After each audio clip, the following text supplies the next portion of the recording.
yeah, yeah. Ah, yeah. Les hommes parlent, ils parlent de toi, mais ils disent ce qu'ils ne connaissent pas.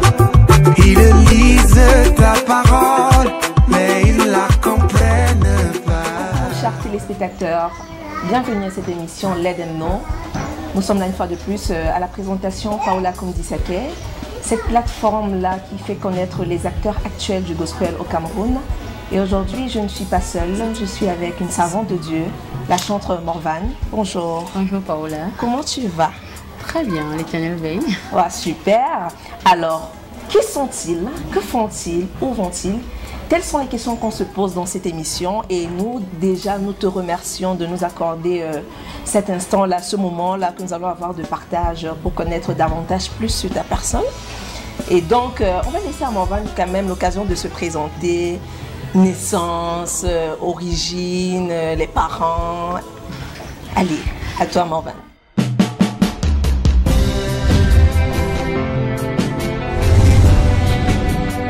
Merci déjà, je suis très honorée et bénie d'être là, accompagnée de la servante Paola.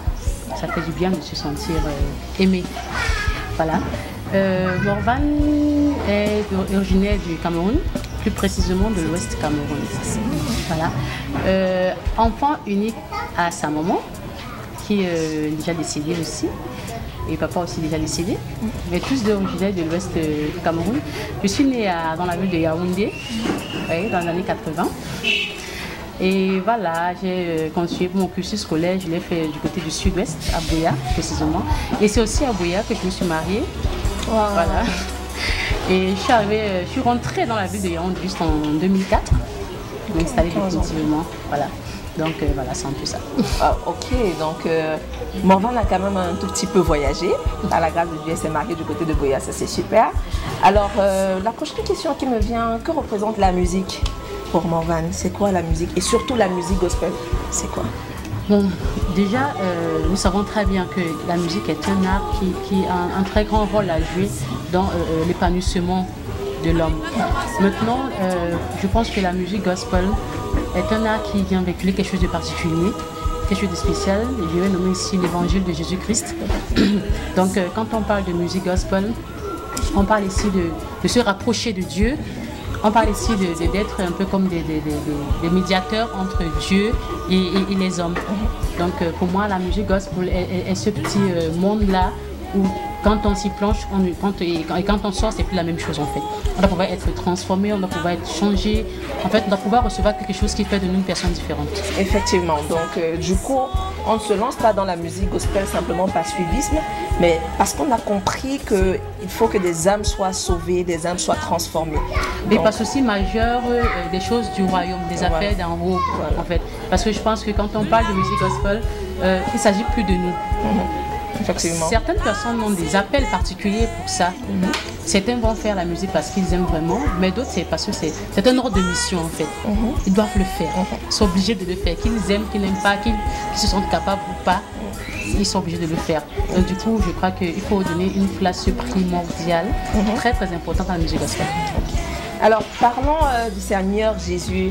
Quand est-ce que la rencontre entre le Seigneur Jésus et Morvane se passe? C'est dans quelles circonstances est-ce que la servante de Dieu rencontre le Seigneur? Comment est-ce que ça se passe? Voilà, je vais dire que déjà dans ma tendre enfance, j'ai grandi avec maman qui était catholique, voilà, qui était aussi choriste. Donc du coup, on allait à l'église tous les dimanches. J'étais à une chorale du côté de Boya, là-bas. Mais il a fallu qu'à un moment de ma vie, je puisse passer des moments très difficiles. Ça veut dire que j'ai perdu mon papa en 2001. Et après, maman était très malade et après, j'ai perdu maman aussi. Mais avant de perdre maman, c'est là où j'ai fait la connaissance du Seigneur. Déjà connaître d'abord c'est quoi donner sa vie à Christ d'abord. Parce que je n'ai pas encore compris la vie sous cet angle-là. Mais quand j'ai perdu ma maman et me retrouvant enfant unique, voilà, je te rassure que ça n'a pas été facile du tout. Et je n'ai que eu Christ pour seul refuge, je n'ai que eu Christ pour me confier, pour comprendre. Et c'est à ce moment-là que j'ai compris l'importance d'avoir Christ dans sa vie. Et parce que tu sais, les familles africaines, justement, maman, elle a un problème, c'est quoi? C'est que la famille a déclaré que c'est moi qui ai tué ma mère parce que nous sommes entrés dans une église de réveil.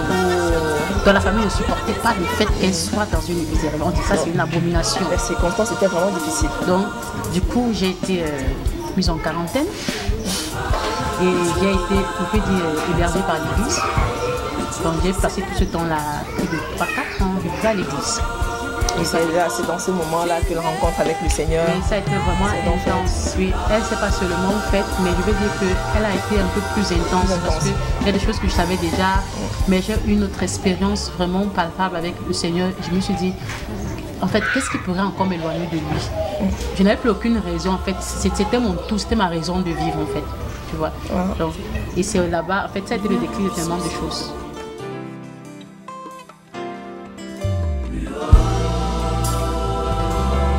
Hallelujah.